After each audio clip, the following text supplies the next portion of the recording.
и машинки, както може да предположите от заглавието. Ще използвам AI, ChatGPT за мой персонален треньор. Искам да видя дали е достатъчно адекватен, дали това, което ще ми каже, ще ми помогне. За целта аз съм му съставил той да ми изготви хранителен режим и тренировъчна програма с цел аз да топя мазнини. Искам да падна примерно под 20% телесни мазнини. Сега ще видим с ChatGPT дали това нещо е възможно. Естествено, ще ви държа в течение. Чаленджа не е one week challenge. Това е нещо, което ще отнеме доста време. Даже самия ChatGPT ми е казал колко време горе-долу ще отнеме целият този процес. Сега, това, което аз съм му задал, са моите параметри, че съм висок 1,93, тежа 106 кг в момента, 106 и нещо, и на кантара, който имам в нас, показва, че имам 27% body fat, телесни мазнини, като му казвам, че тренирам минимум 5 пъти в седмицата. Сега ще видим той какво е казал. Значи при 5 плюс тренировки седмично бих започнал с около 2900 калории дневно, вместо с агресивна диета. Тоест няма много да кътваме. Обаче, за да знаете, че доскоро аз консумирах около между 5000-6000 калории на ден и това за мен ще е буквално двоен кът, двойно сваля. Разделил ми е дневни макроси, които в тренировъчен ден са 200 грама протеин, 75-85 грама мазнини, въглехидрати между 300-330 грама. В почивни дни протеина пак ми е 200 грама, мазнините са между 80 и 90, въглехидратите между 210 и 250 грама. Значи гоним между половин килограм и 900 грама на седмица да свалим. Дали ще стане, това е вече друг въпрос. Между другото, 7:30 сутринта изобщо не съм се наспал, понеже пак си легнах късно. По-скоро заспах късно, но за чаленджа започваме рано, с закуска и така нататък. След малко ще ви покажа и закуската каква е. Ето, почваме с хранене номер 1. Днеска е първи ден, първо хранене, закуска. Какво ни е дал Чатко? Овесени ядки 80 грама, суроватъчен протеин 30 грама, един банан, фъстъчено масло 15 грама и по желание канела или стевия. Ето, аз съм си приготвил вече закуската. Да ви кажа, като количество изглежда доста така задоволително. Мислех, че ще е много по-малко. Това си е половин купа овесена каша. Нали, не знам, има хора, които им харесват това нещо. Аз не съм голям фен, ама няма как. За каузата ще ядеме каквото каже ChatGPT. Буквално всичко ще го правим до най-малкия грамаж, както той е задал, както той е казал, за да видим ще има ли резултат това нещо. Естествено, аз ще ви държа в течение с моя прогрес и в един момент вече, когато приключваме чаленджа, ще видим крайни резултати, снимки преди и след и така нататък. Тук ни е задал няколко правила за прогрес, като е казал: мери се 3-4 пъти седмично сутрин на гладно и гледай средната стойност. Снимки на всеки 2 седмици, силата в залата дали ни е спаднала много, глад, сън, енергия, трябва да се следят тези неща. Ако падаш с повече от 1 кг седмично и силата ти рязко пада, дигни калориите с 100-200 на ден. Ако не падаш поне 0,3-0,5 кг седмично, сваляш калориите между 150 и 200 на ден. Очаквано, при добър режим може да свалиш от 27% към 20% мазнини за около 12-18 седмици, без да жертваш много мускулна маса. Това би те поставило приблизително около 96-99 кг, ако запазиш по-голямата част от чистата маса. И тук вече ни е дал тренировъчна програма, която и нея ще я гледаме най-вече в зала. Като първи ден ни е дал да започнем днес, понеделник. Започваме с гърди и трицепс. Казала, че не е нужно всичко да е до отказ. Хубаво е, когато правим сериите, да ни остават 1-2 повторения резерв, т.е. да знаеш, че можеш поне още 2 да направиш, но не ги правиш. И започваме. Пожелайте ми успех, машинки. Време е наистина да влезем в топ форма. Бицарките иначе гърмят.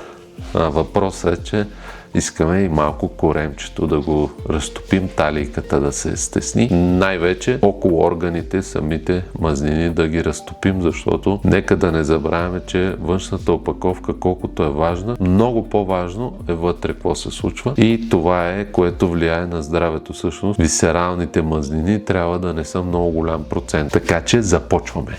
Айде! Сега, на всички ни е ясно, че човек, когато спазва даден режим, не е задължително това, което консумира, да му харесва и да е вкусно. Обаче тук имаме кауза, имаме крайна цел, която сме си поставили и заради тази цел ние ще се жертваме. Например, тази закуска сега не е нищо особено, не е вау, не е нещо, което ако трябва да избирам, примерно, авокадо тост с яйца или яйца Бенедикт, ще избера това пред другото. Абсурд! Но няма как. За нашата кауза трябва да действаме. Каквото е казал ChatGPT, това ще ядеме и ще пиеме. Започваме.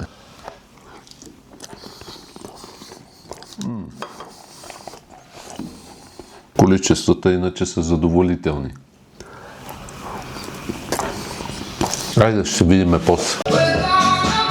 Значи, вижте колко хубава щайгичка си имаме за картофки. И картофките са топ. Много хубави. Сега за обяд имаме 350 грама картофки с пилешко, така че почваме.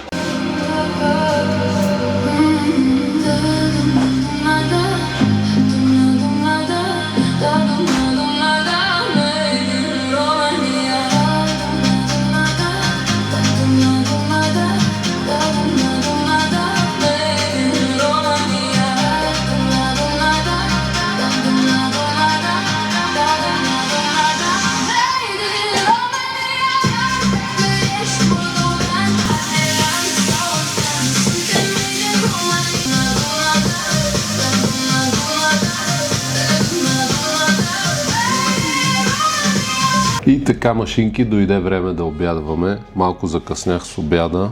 2 часа стана. Много време ми отне да си изготвя нещата. Направих си и за следващите 2 обяда. Утре и в други ден. Същото нещо ще ям. Пиле и печени картофки с някаква салатка. Сега ще ви кажа точно какво ни е яденето днеска. Имаме пилешко филе 220 грама в сурово тегло, картофки 350 грама изпечени, салата имаме, тя не е много голяма, и зехтин 10 грама. Това ни е обяда в момента. Да ви кажа честно, доста така задоволителна порция. В крайна сметка тая диета не е толкова трудна мая.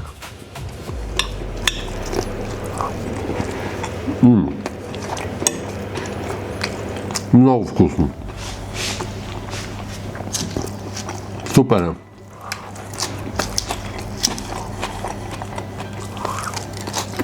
Азар салата ли ще ядеш, моето момче? Какво си буташ носа? Трева! Ядеш трева. Всички, които знаят какво съдържание качвам по принцип в социалните мрежи с този junk food и така нататък, знаят за какво става въпрос, за какви количества, за каква храна. Това е основната причина да искам да я направя тая диета, защото не да изкарам преса, а да си изчистя висералните мазнини, защото това нещо много влияе на здравето и там искам да повлияя.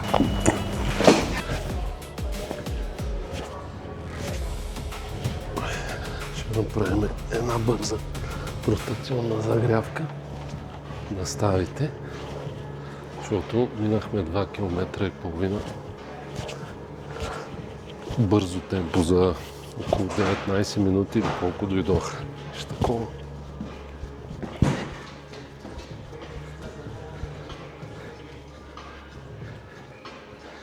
Ще нагрееме мускулите. Между другото, днеска е страшна жега и направихме стабилна загряв. Пробвам нова зала, между другото. За сега впечатленията са много добри. Много хубаво, много спокойно, много чисто.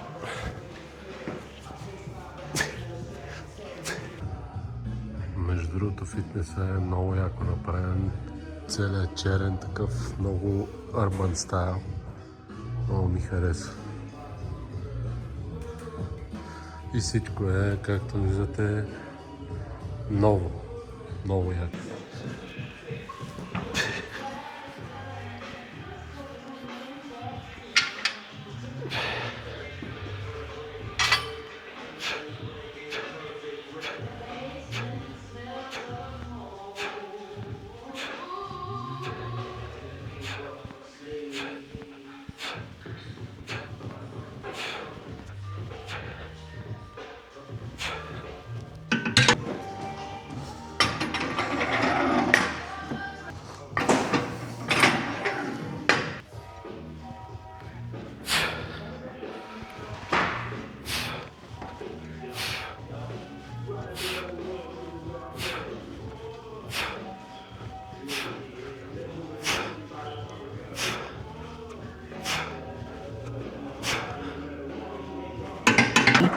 Сега имаме лежанка с щанга, 2 загряващи серии.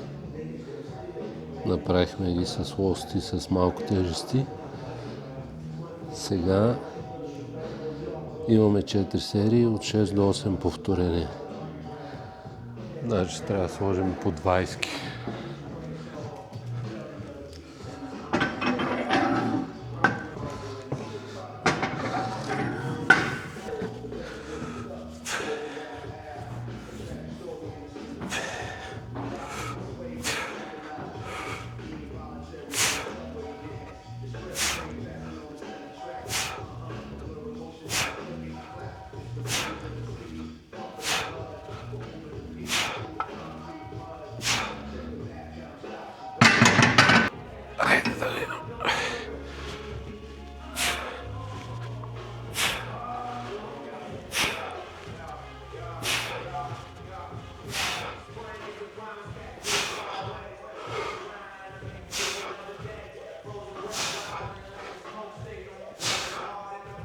Сега имаме горен лег с дъмбели от 8 до 10 повторения.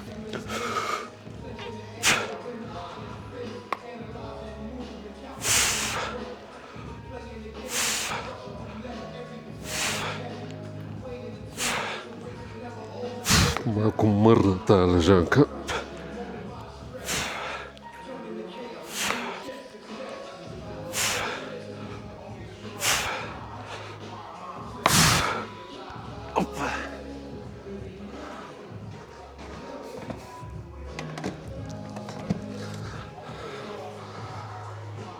Това е лекичко стартово такова. Между другото много ме кефи, като залата е празна. Направо пати кеф. Взимаме едни 20.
Много изгърчено някакво, не ми харесва тази успоредка изобщо.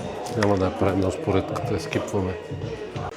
Успоредката за кофички не е много яка. Хем малко по-тясна, отколкото трябва да е за мене. А пък ако я разширя, много широка става. И много трицепс влиза.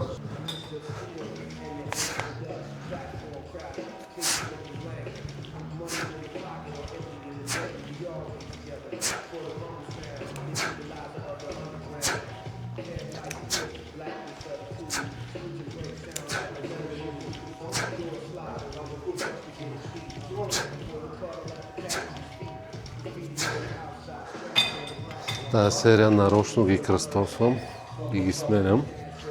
Следващата серия ще е така.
Леки килограми, няма да напъваме много за първо упражнение. За сега тренировката е много добра. Не е нещо невероятно, което не съм правил. Даже напротив, най-такава често срещаната обичайна тренировка, която може да се прави за гърди и трицепси.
Значи, след това упражнение имаме още едно последно упражнение с дъмбел и приключваме с трицепса и с тренировката. 3 упражнения имаме за трицепс фактически.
Последната ще направим с 14-ка.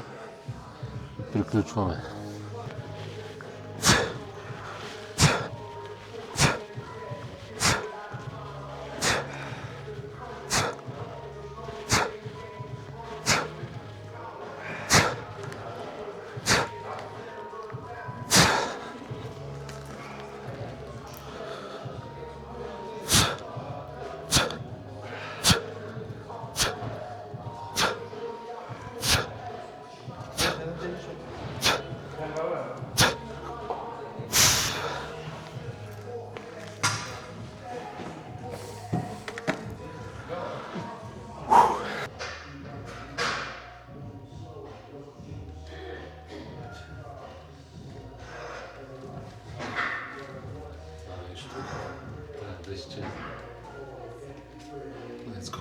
Машинки, това е, направихме тренировката. Между другото, доста добър пъмп се получи. Трицепса гърми, гърдите също. Много добре стана. Точно 1 час ми отне. Сега пак имам едни 20 минути бързо вървене до къщи. Насърчавам всички, на които им е по-близо фитнеса, да вървят вместо да ходят с кола. Защото ходенето е много полезно. Фитнесът е много хубав. Сигурно ще дойда пак. И така, хайде тигри. До после.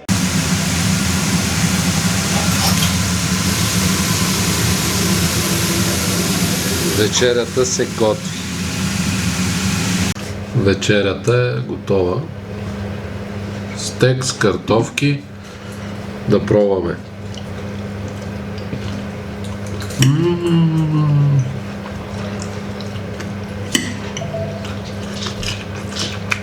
Много вкусно.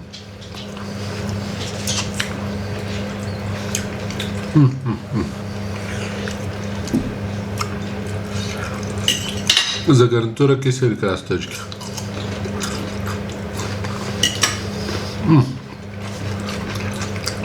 И така, машинки, дойде края на първия ми ден от чаленджа. Естествено, сега го снимам на следващия ден, но първия ден е изпълнен. Направихме всичко както трябва, с хранене, с тренировка и така нататък. Сега това, което аз ще ви кажа, което следва по този чалендж, е следното нещо. Аз ще държа в течение хората какво се случва с прогреса ми в Instagram. Който ме следва в Instagram ще вижда какво става. А тук в YouTube следващото видео по темата, което ще качиме, ще бъде примерно след дали 4 седмици или повече, зависи от резултатите, но няма да е скоро, да знаете. Ще направим видео пак какво се случва, като килограми, колко съм свалил и така нататък, body fat и тем подобни. И също така храненето, дали съм имал затруднения с нещо и така нататък и така нататък. За всичко това нещо ще направим видео накрая, деца вика, а през останалото време ще качвам в сторита в Instagram. Всеки, който ме следва там, ще вижда и ще следи заедно с мен самия прогрес по този чалендж. За сега да ви кажа, че чисто погледнато от страна на диета, от тренировки няма какво да имам затруднения. От страна на диета абсолютно никакъв проблем нямам. Даже намалих калориите. Писах на ChatGPT да направим малко по-сериозен дефицит калориен и паднахме на 2500, мисля, че паднахме като калории на ден в тренировъчен ден, а в почивен ден на 2300, мисля, че като протеина го запазихме пак 200 грама протеин на ден. Свалихме повече от въглехидратите и мазнините и ще видим какво ще стане. Така че гледайте, абонирайте се, последвайте ме и в Instagram и да натискаме яко машинки. Много други неща следват, но това са други теми, други видеа. Ще следвате, ще гледате, ще се абонирате. Камбанката задължително, като другите ютубъри и аз да ви напомням. Камбанка, така нататък и така нататък. Хайпвайте, лайквайте, да гърми този YouTube канал да избухва. Айде! Брат, с тези очила съм като някакъв Не знам какъв космонавт ли съм, какъв съм, какво е това бе, Ватко?